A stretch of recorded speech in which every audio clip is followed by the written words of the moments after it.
Greetings, everyone. Welcome to the 2021 CNP Media Roundtable, HIV Justice and Journalism. I'm Charles Stevens, the founder of CNP and the moderator for this evening's discussion. You can learn more about CNP by going to our website, thecounternarrative.org.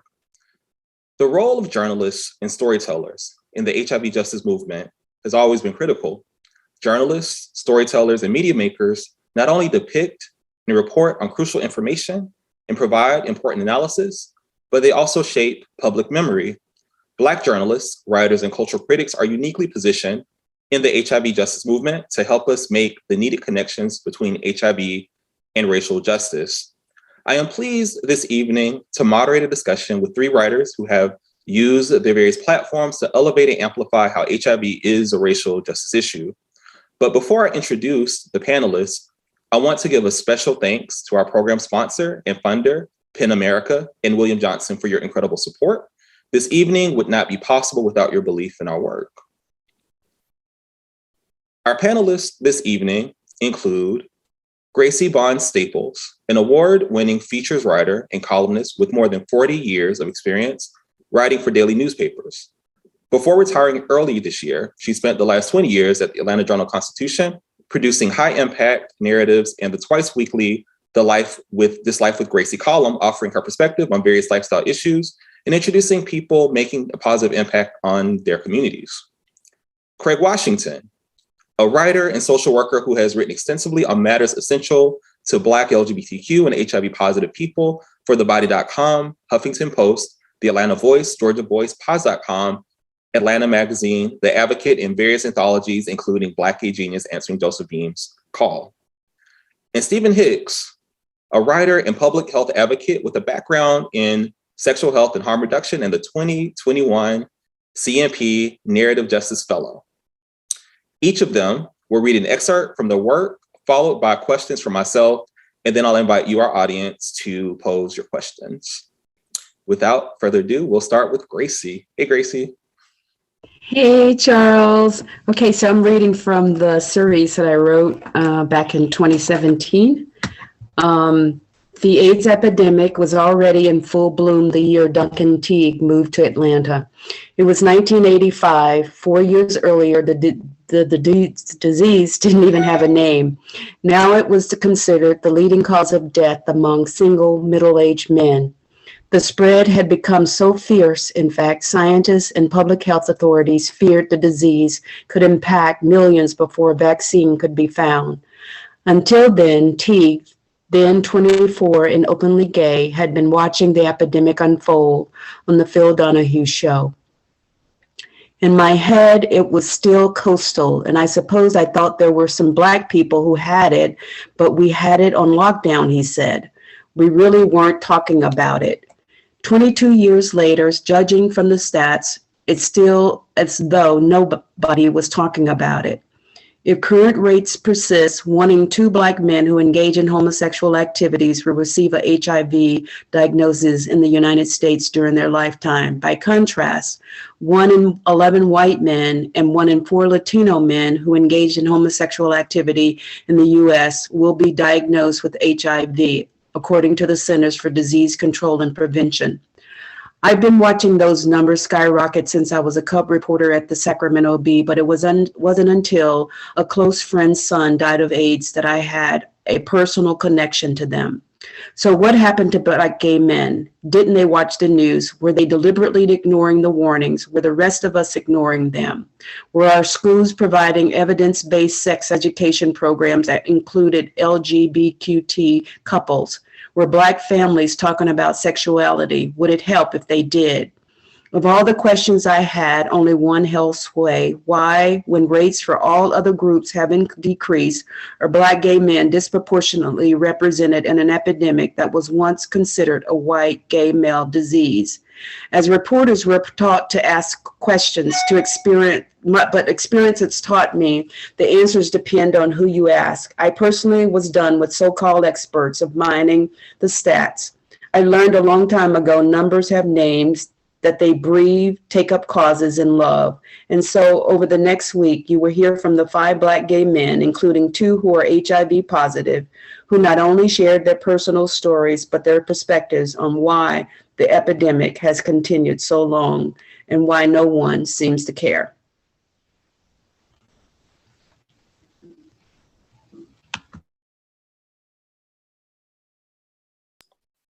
Next, we'll have Craig.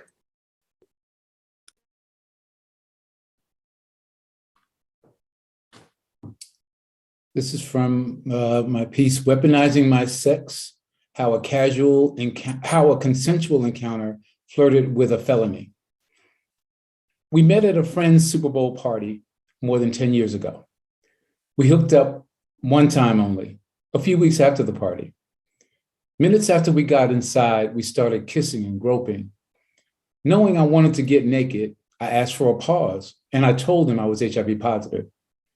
He said it was no problem, and we resumed fondling, then unfurling clothes from the sofa to his carpeted floor. It was a month later when the friend who introduced us brought me the news. Darvin tested positive. He told her about our recent encounter.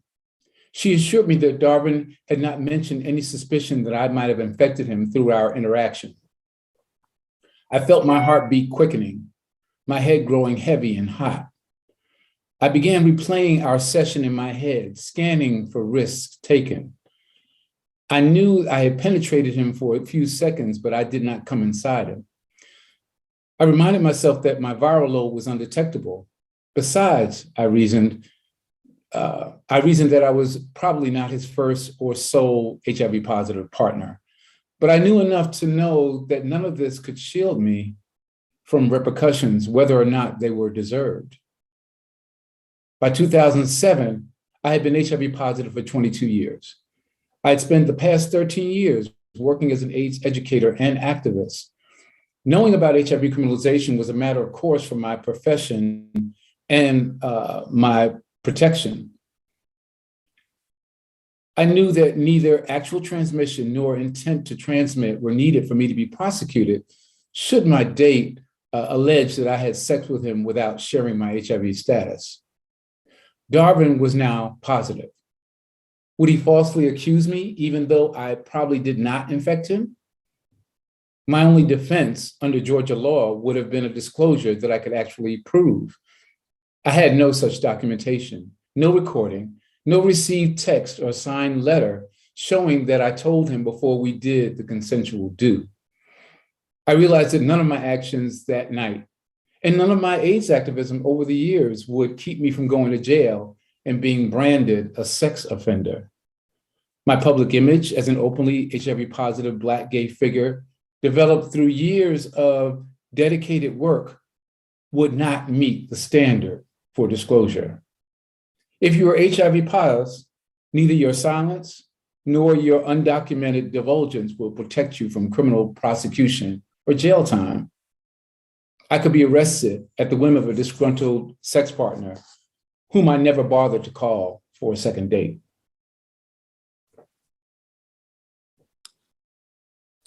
Thank you, Craig. Finally, we'll have Stephen. And thank you, Gracie and Craig. This is a short excerpt from a op-ed that I wrote a couple months back about HIV criminalization. The US has a sick obsession with targeting the most marginalized communities while simultaneously underfunding their resources and gaslighting them, asserting that it's their fault that they haven't done enough. The prison industrial complex thrives from this negligence of people living with HIV. Meanwhile, those living with stigmatized health conditions are pushed into the shadows with deadly consequences. Any criminalization of HIV further brands people who live with it and blocks them from care. Thank you. Thank you. All right, everyone. Now we're gonna go into some of our questions. As I shared, I'm gonna begin by asking questions of our panelists, and then I invite you, the audience, to also ask questions, although you can start using the chat to ask questions, and we'll get to them as we go through the evening. So my first question is for Gracie. could you talk a bit about how you were able to get your series published at the AJC, the series about HIV, the impact of HIV on Black communities? I imagine it wasn't an easy task. And so if you could just kind of walk us through the process of being able to get this series, the groundbreaking series, an award-winning series published, and just like lessons you learned from that. Well, it wasn't as hard to get it, to sell the idea to my editors. That was pretty easy. The other part was finding the right people to talk to and actually, I guess, reporting and writing the piece. As you you well know, because you played a big role in that. When I first conceived the idea, I went to Jeff Graham because I had talked to him quite a bit after moving here and to work for the AJC, and he suggested that I reach out to you, and we met and we talked about, okay, what kinds of stories are we missing?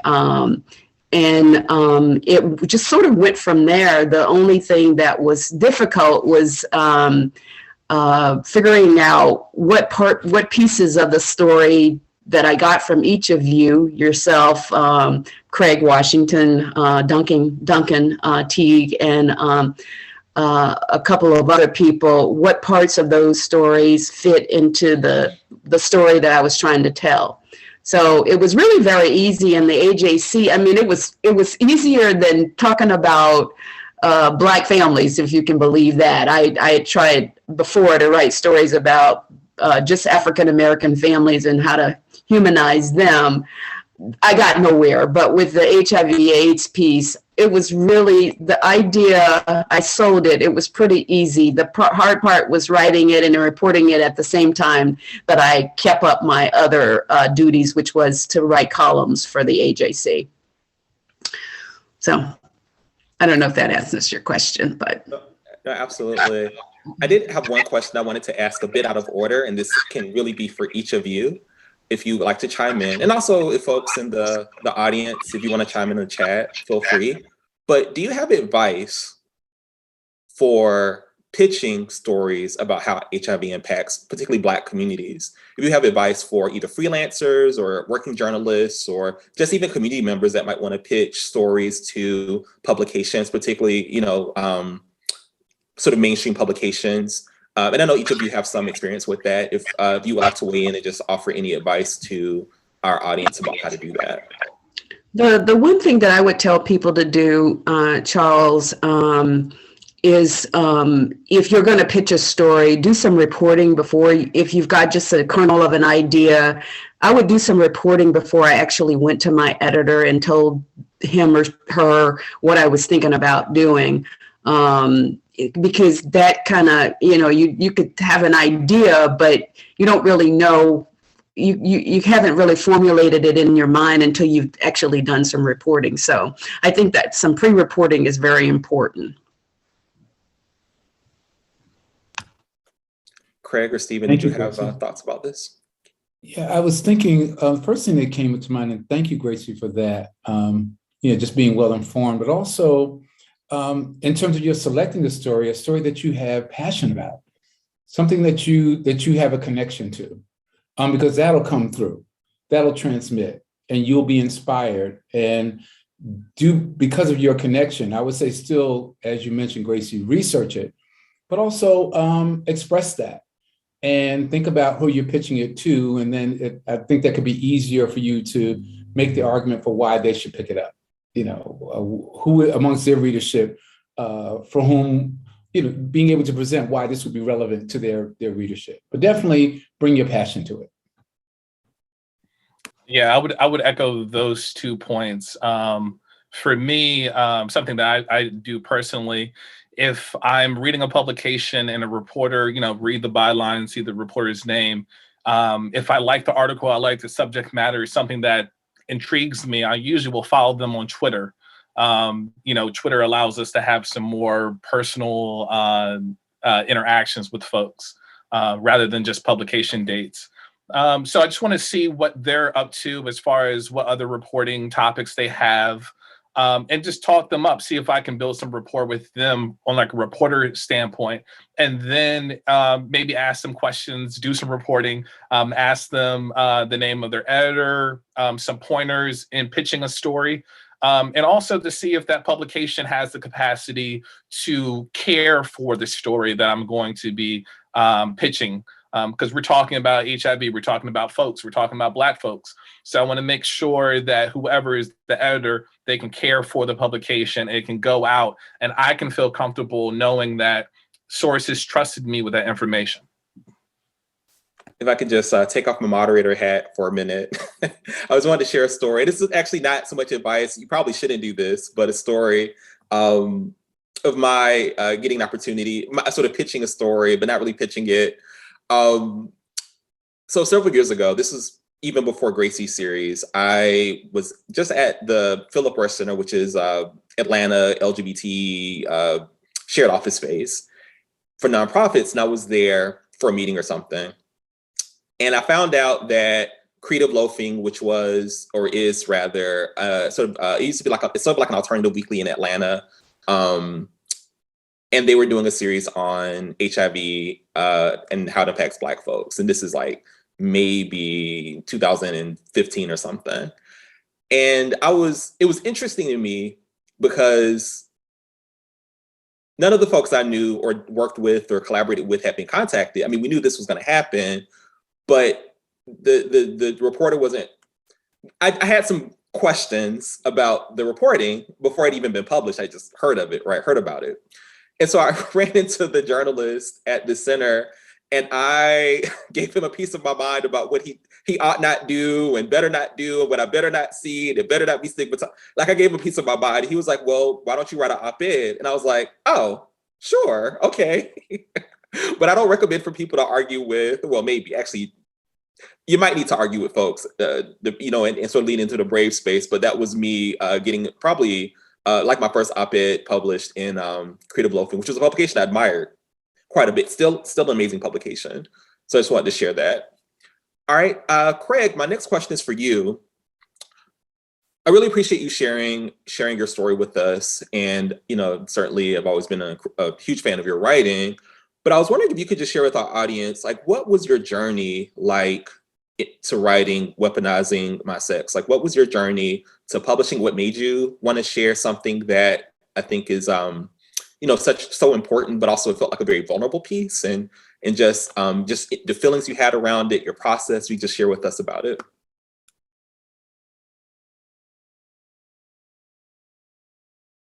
Oh, Craig, you're on mute. Sorry.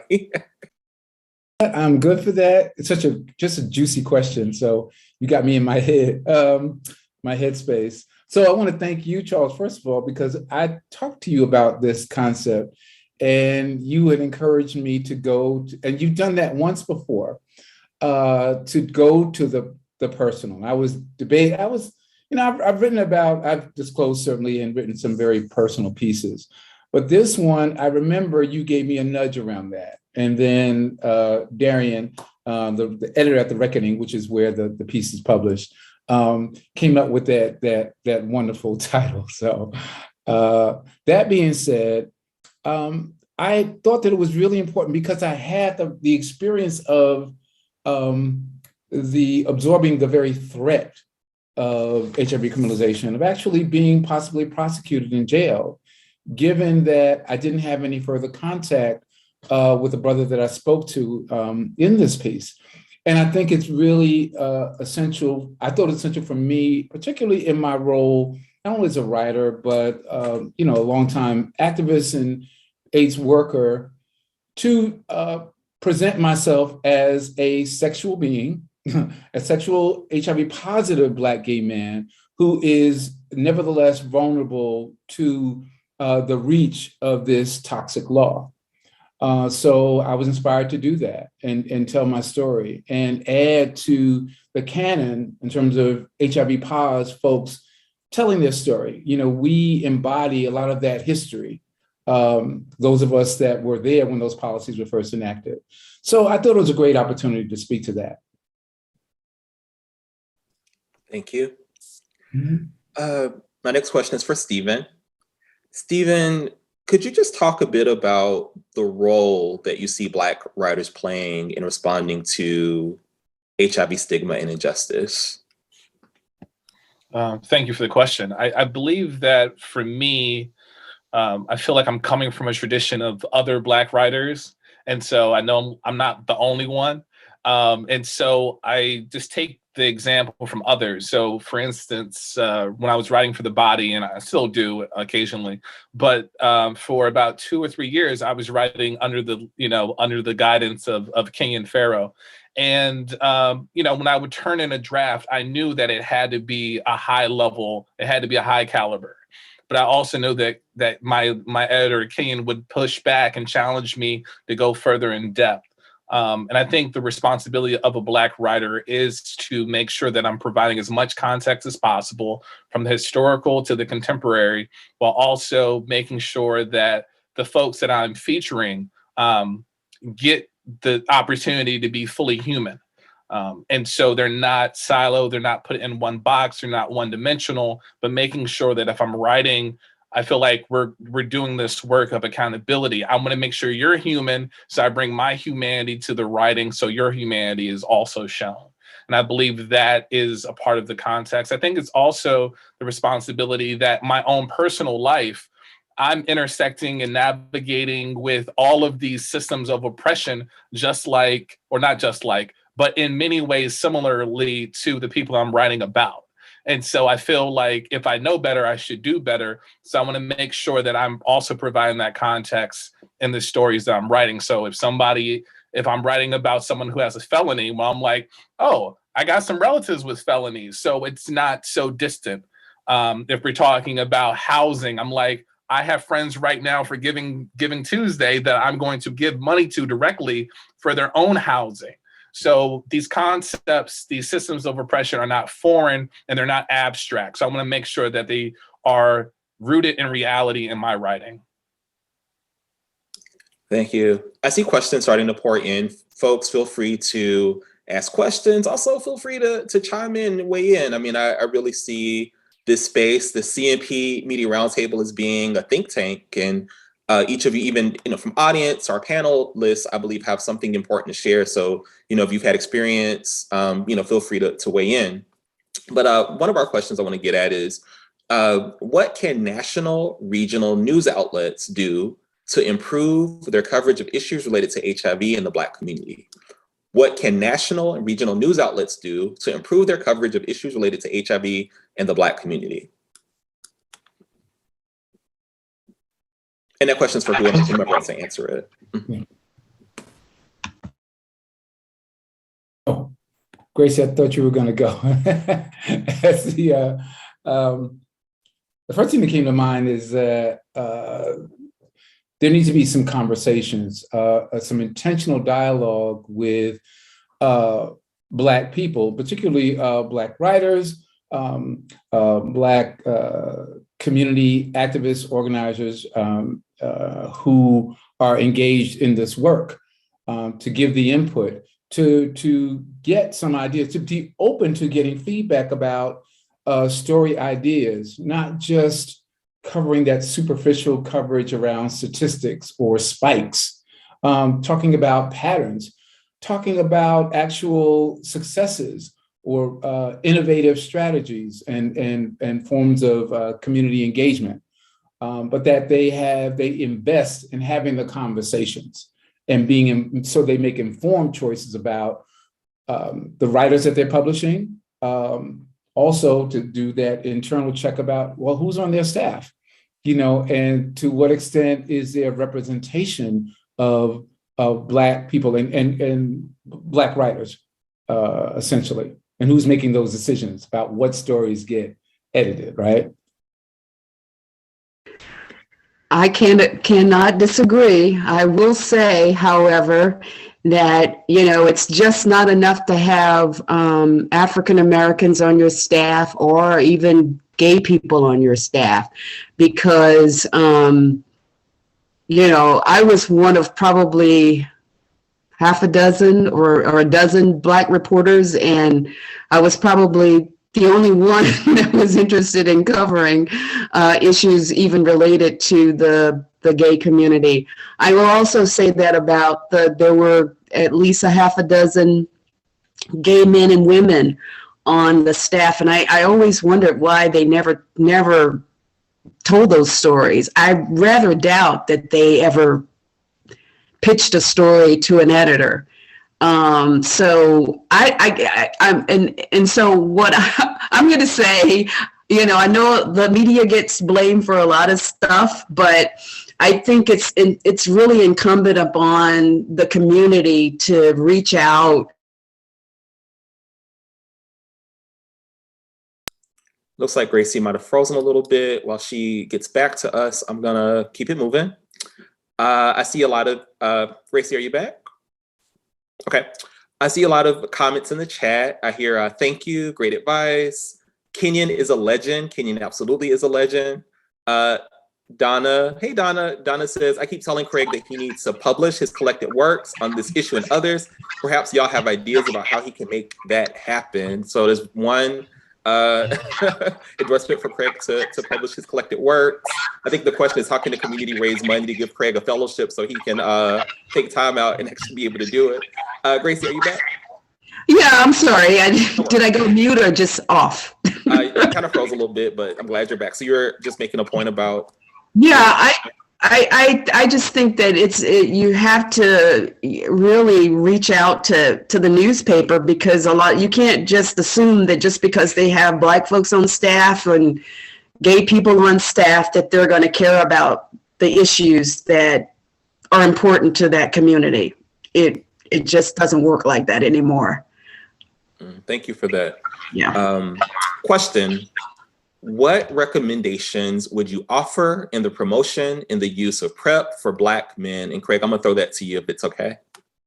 The question is, what recommendations would you offer in the promotion of the use of PrEP for Black men? I would say certainly to have to resist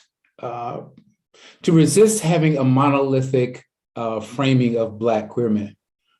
So to have so that's informed.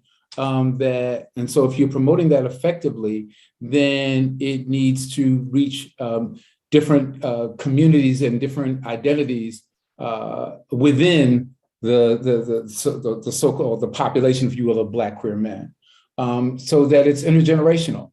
You're not reaching just one segment. Also, I would say to be informed about where to reach them, and that it's multi-pronged in terms of multimedia. And that I would also just add as another dimension that it's not solely the use of social media.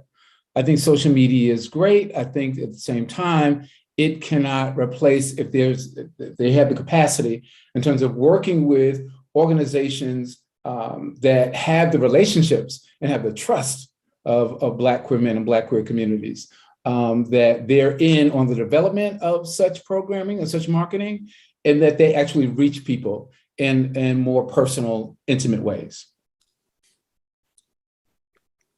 I want to also recognize one of the many legends we have in the house. I see Al Cunningham in the chat, who's an amazing communications guru, just a storied experience as really doing amazing comms work, media work, storytelling work, Rio work for a number of years, and someone I admire very, very greatly. So definitely want to give a shout out to Al Cunningham. In the chat, Al says, more than 20 years ago, I pitched concepts of TV shows that would normalize non-heterosexual lives and sexuality. And definitely shout out to Al Cunningham, and thank you for being here. Wakefield in the chat says, another legend, hey Wakefield, who are the people, what are the titles of those we need to work with to network on stories? Are lifestyle, personal stories as important as subject matter expert stories? So I guess it's a question about content. And anyone can weigh in on that.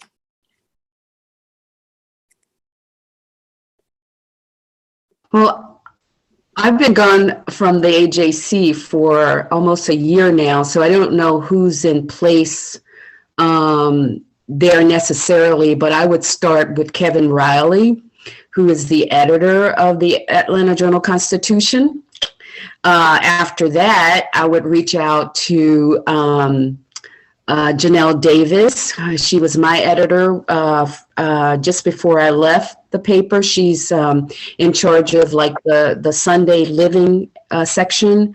And also Shane Harrison. He's actually a white gay, openly gay man who would be probably receptive to any story ideas that you might have. He's in charge of the daily living section. And so I would start with at least those people if I wanted to get the AJC to look at any particular issue or even to get published in the AJC. If I can offer anything, I'm working on a few pieces. I live in DC. I'm working on a few pieces, and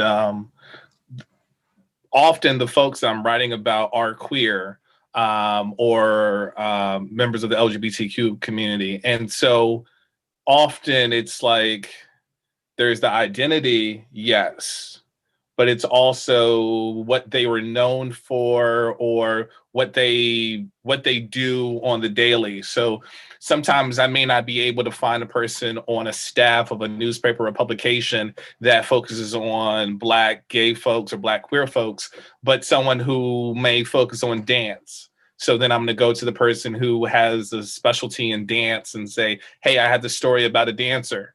Let me tell you about him. Or I might say, I know someone who is an architect. Let me tell you about him. And then, sometimes the editor might say, hey, what is the there? What is the story there? What's going to be the hook? And the hook might be the architecture. The hook might be the dance.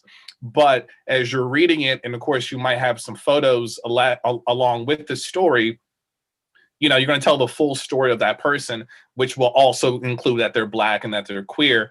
And I feel like that will also be able to be another hook for someone else who's not there for the architecture, who's not there for the dance, but who's there to resonate with another person in the in the publication, magazine, newspaper. I'm a pause from the chat for a minute, and I want to throw a question out to anyone that wants to answer it. But what happens when the editor gets it wrong?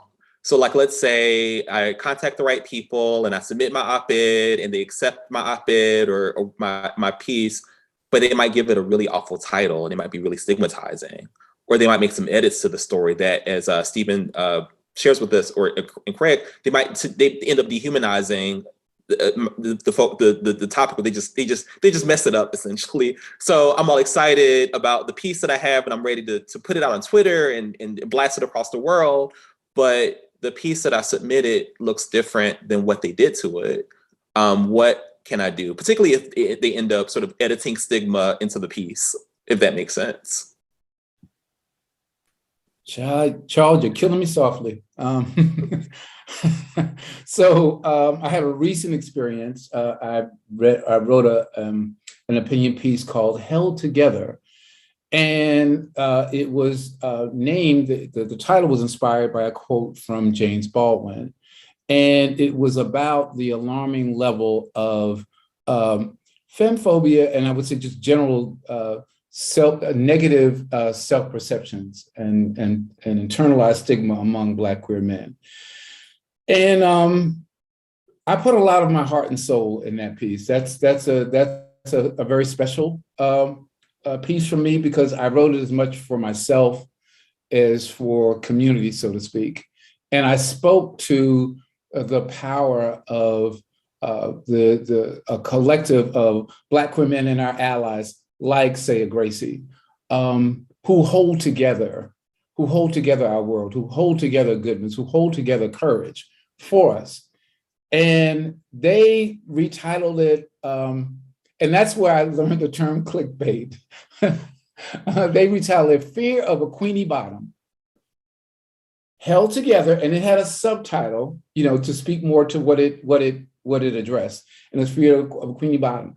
Well, it was late when I discovered that the title, the reframe title, and I was furious. I was livid, and I emailed the editor. I kept it. The email was civil. I'm always respectful, but it was firm, and I was clear that it was not acceptable, and I demanded that something be done right away. And I spoke to why I named that's just a flyby title, and so she heard me. So I think the bottom line is don't stand for it. Don't take that line down. Address it. And it was corrected. So to that editor's credit, it was corrected. Thank you. To address it swiftly. Thank you, Craig. I'm going back to the chat, calling some things out. Al says, as a researcher, scholar, and HIV negative Black man who has sex with men, I believe the lack of attention to being HIV negative as an important perspective in the mix. Thank you, Al.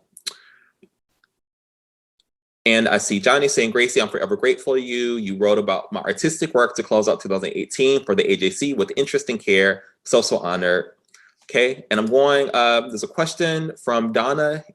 I heard an alarming story on NPR tonight regarding the origins of the Omicron virus, which suggests that its origin might have been from someone who was undiagnosed as a person living with HIV. So I'm gonna read the comment again. I heard an alarming story on NPR tonight regarding the origins of the Omicron virus, which suggests that its origin might have been from someone who was an undiagnosed person living with HIV. Would someone like to react to that what Donna left? Oh, that's kind of interesting. I would say to Donna to reach out to NPR. I would let them know that that really has nothing to do with the coronavirus. And unless somebody, I don't know what the connection would be between him having or her, that person having HIV and that variant. So why would they mention it? So I would complain. Oh, I'm sorry. I also realized I left off part of Donna's comment. Sorry, Donna. And this allowed the virus to mutate. If this is true, this might be something that someone could get out in front of to avoid further stigmatization. The report has also noted that if it's true, this phenomenon suggests that addressing structural issues is our best bet in ending HIV and further variants of COVID-19. So thank you for that. And thank you, Gracie. Yeah. Question from Candace. Today, we heard from the CDC that new HIV acquisition rates among Black and Hispanic gay and bisexual men have not changed much over the last 10 years, despite all the targeted efforts to protect this population. How do you tackle this in a story? Which angles do you write from? Stephen, would you like to weigh in on that? I feel like I'd love to have you your voice in the chat some more. Okay. So I think for me, it would be kind of taking, because I've worked at several nonprofits in my years. I'm familiar with the community. What do you call it? The CAB. What does CAB stand for? The Community Advisory Board. Yes, advisory. Yes. Or Clinical Advisory Board. Yeah. Yeah. So So the Community Advisory Board, making sure that I'm in contact with folks who are trusted within communities, folks who have subject matter expertise, and tapping into that. I think going back to one of the earlier questions, really sitting down with folks who are already rooted in the community to get a better understanding of what's going on, what's the context, are the trusted institutions that are often considered trusted institutions not really trusted among those who have been so-called targeted? What's going on? What are some of the gaps? And then seeing if we can just have conversation. Yes, there's always going to be a story. There's multiple stories to be told. I feel like everyone has a story at least, but really trying to see where are the gaps? And what can be said, what can be done, what can be expressed, so more people understand what's going on. But first, as the reporter, I have to understand a bit, right? So I think to know enough information to ask the right questions. I sit with the cab, I sit with folks who are rooted in the community, ask questions and see where we can go from there. I think that's my initial steps. I would say that it seems like the series I did 3 years ago is still relevant. But that was the exact premise of the series in the first place. Why were Black men still getting HIV? So I would suggest, if you haven't read it, to go online and read it. And I would say, in terms of coverage that has some specificity around it, that there are stories within that larger story. And so I think it's important to speak to not only necessarily, again, broad trends, but certainly how there's certain dynamics, including certainly forces of structural oppression, aspects of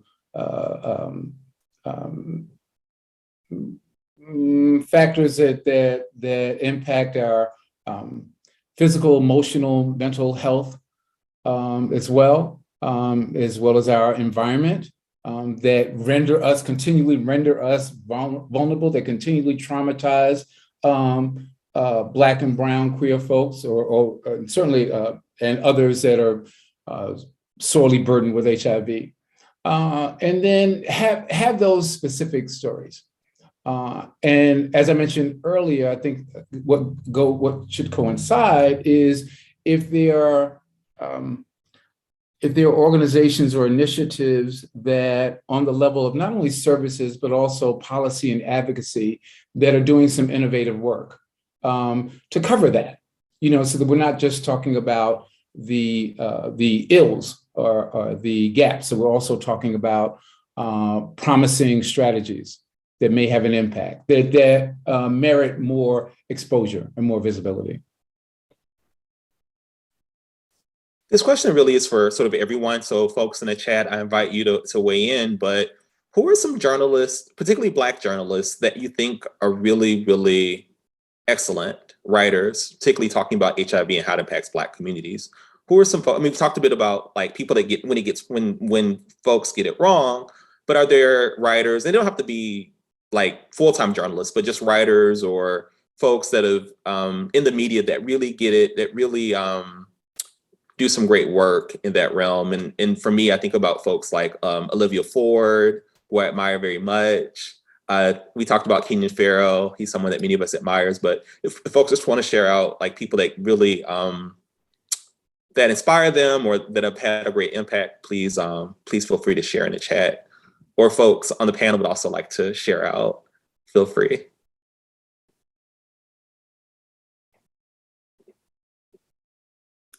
I'm muted. So I would give a shout out to a lot of the writers at the Body. I started writing with them in 2018. Just so many people. And then I see Candace is in the panel. Is one of the attendees. I've read her work in the DC City paper multiple times, and I feel like the way she writes about HIV, Black maternity, Black maternal health, I feel like we need more people to read her work. I think she does an excellent job. So DC's in the house.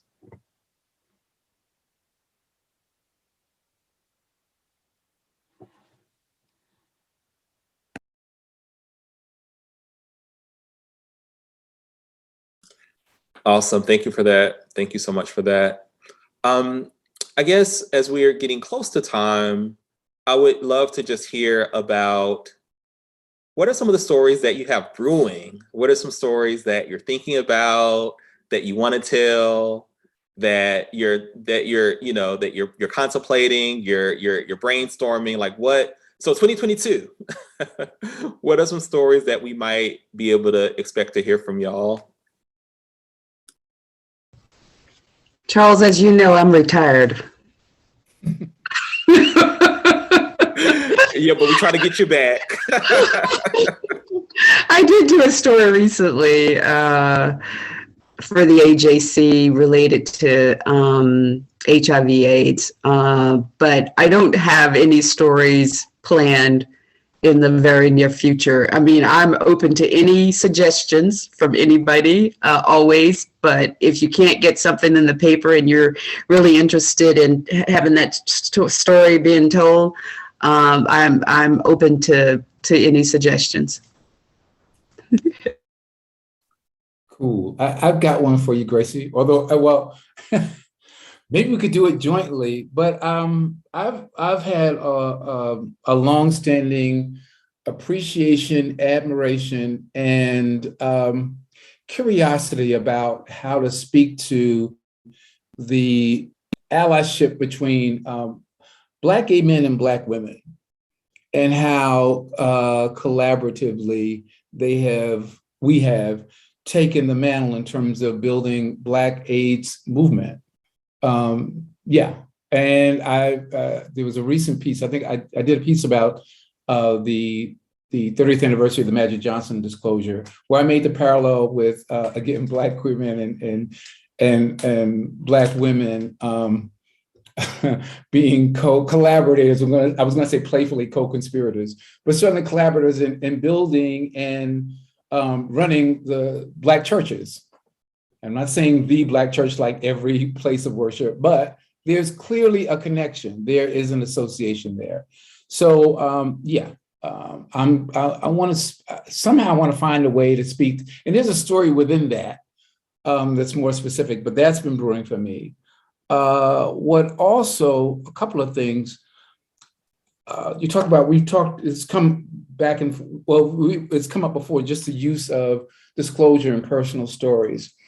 I'm curious about the personal stories of Black gay advocates and AIDS workers, whether they're HIV positive and HIV negative, their personal stories, particularly those who have been in the mix for a long time.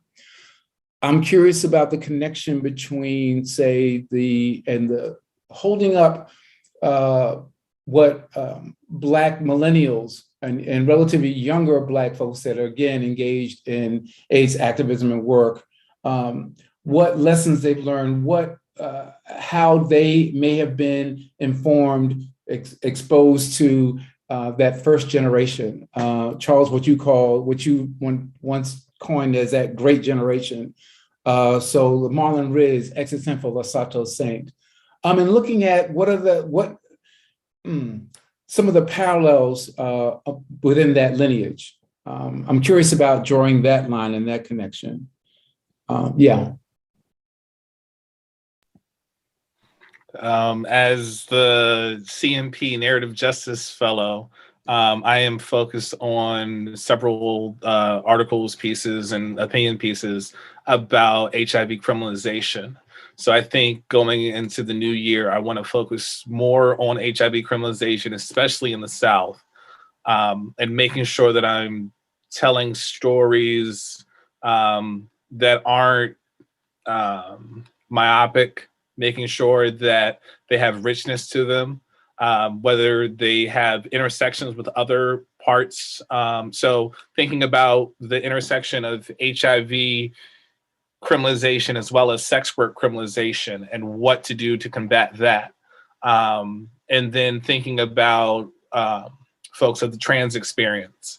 And just like, as Craig was saying, it's like disclosure and thinking about what all that means and breaking that down from maybe a personal individual perspective to a deep dive into the legal perspective.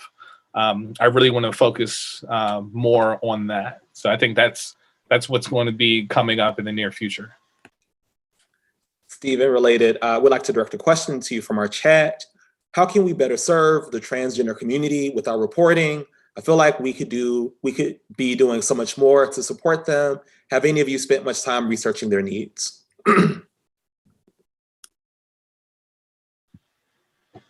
I would say, Gracie, if you want to take that. I was just going to say that I've one of the last stories I did. Well, it wasn't one of the last stories I did. Was had to do with I know you probably have heard of Raquel Willis, but I sat down and had a long conversation with her about her transition, and also, but I think the thing that made me talk to her was about all the controversy around the use of restrooms. And I wanted to, rather than keep reporting what the experts had to say and what other people had to say, I wanted to hear what a transgender person had to say about using public restrooms. And I sat down and talked to her. And as is my habit, when I talk to people, I try to get their personal stories. As Craig suggested, that we, talk to people about just who they are and what moves them. So I think we do need to do more of those stories, but I'll leave it to all you young people. In the chat for Craig, your piece, Weaponizing My Sex, is so honest and thought-provoking. As an educator and activist, what would you propose in order to encourage disclosure, but still protect people like yourself who were not silent but did not have written proof of disclosure? What would you say to policymakers and even people you speak to on a personal level? I would continue pretty much what I addressed in the piece in terms of the folly of just in terms of the HIV criminalization. If I'm speaking with attorneys and other actors, policymakers, the folly, the ineffectiveness of it, and the impact. My story was I was spared. There are people that actually faced jail time, that were traumatized, that were stigmatized and vilified, who had to be branded as sex offender. Fortunately, that wasn't the case for me, but that is the impact.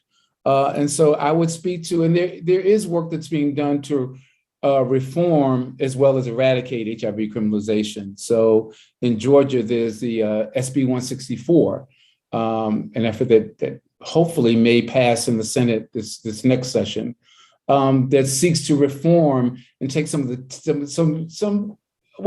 significant reduction in terms of the impact of the HIV criminalization targeting. But again, I think it's I would encourage people to use their personal stories when. Sometimes I think I will frame it as when you're ready. There's a point where there's a tipping point for us where we may have fear and anxiety about taking that step. And I think as Sister Audrey Lorde tells us that, we don't have that luxury of fearlessness. There's a point where you may still be fearful, you may have some sense of risk, and then take it and do it because it's bigger than you. Disclosure was very significant for me as a relatively novice HIV educator, because I knew that purposeful disclosure, it would allow me to connect with folks that I was doing workshops with and discussions with. And so it may be a matter of risk for some, but I would say if you feel that your story, and most of it, you're HIV positive, you have a story, you have a testimony, don't underestimate the value of that testimony.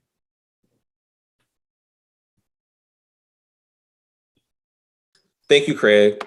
And I'll also just say that for folks that have stories they want to tell, I can't, if there's a way that I can be supportive. One of the things I take a lot of, one of the things that always makes me happy is seeing great stories make it to print.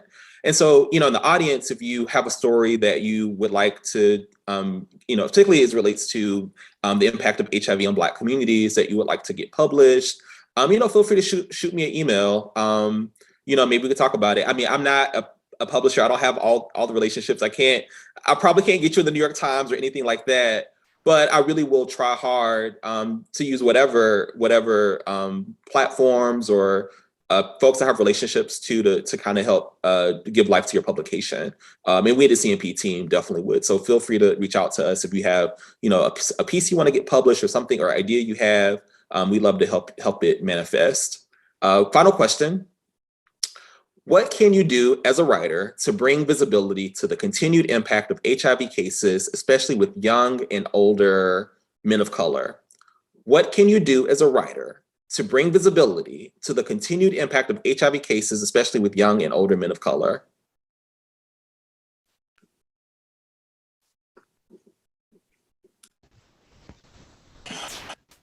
Are you asking the question of what would we do personally, or are you asking for yourself? It's an idea that you want to write about. I think that matters. Can they say? Well, Because if I could write the story, but so could you. It just depends. I'm not sure I understand the question. So, Gracie, the way that I took it is, I'm thinking that I'm the writer in that question. I'm identifying that it's speaking to me. So I'll approach it from that angle. And Michelle, if you want to elaborate on that.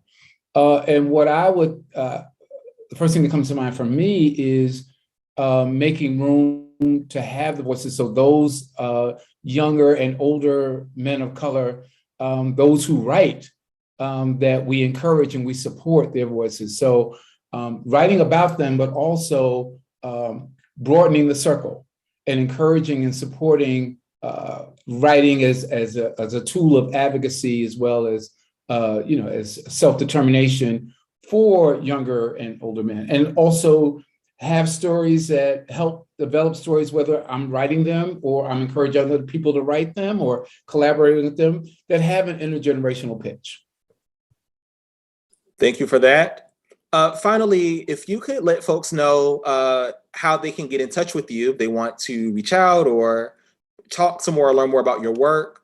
If you could maybe share your social media, or how can we reach you if we want to stay in conversation? I can go first. I am on Twitter. My name is Stephen with the PH, Stephen Hicks. That's the Twitter. And that is most of my social media. You can find me on Facebook, also Stephen Hicks, and Instagram if you like. I am king of the dance floor. I have a history of getting into dance battles back in the day. But yeah, feel free to follow me. We'll have the All battle. right, Stephen. The battle of the Stevens.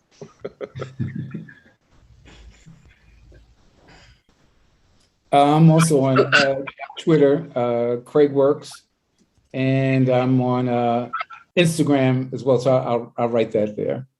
Instagram and Facebook. you can also find me on Facebook, Gracie Bond Staples, or This Life with Gracie. And you can feel free to email me at gracie.staples@gmail.com. Well, we are 8 o'clock. Thank you so much, panel. This was incredible. I know I've learned quite a bit. Thank you, audience, for joining us for this conversation. I really appreciated your questions and your comments. Feel free to check us out at The Counter Narrative. You can find us at thecounternarrative.org. You can actually find me on Twitter at charles.stevens, I think it is, at charles.stevens. And my email is charles.stevens@counternarrative.org, and I'll type it in the chat. Thank you so much, everyone. Thank you again to PEN America. Thank you so much again, panelists. And let's keep the conversation going. I really believe that this is this critical work to be done. And, and it really takes us to counter the narrative together. All right, thank you, everyone.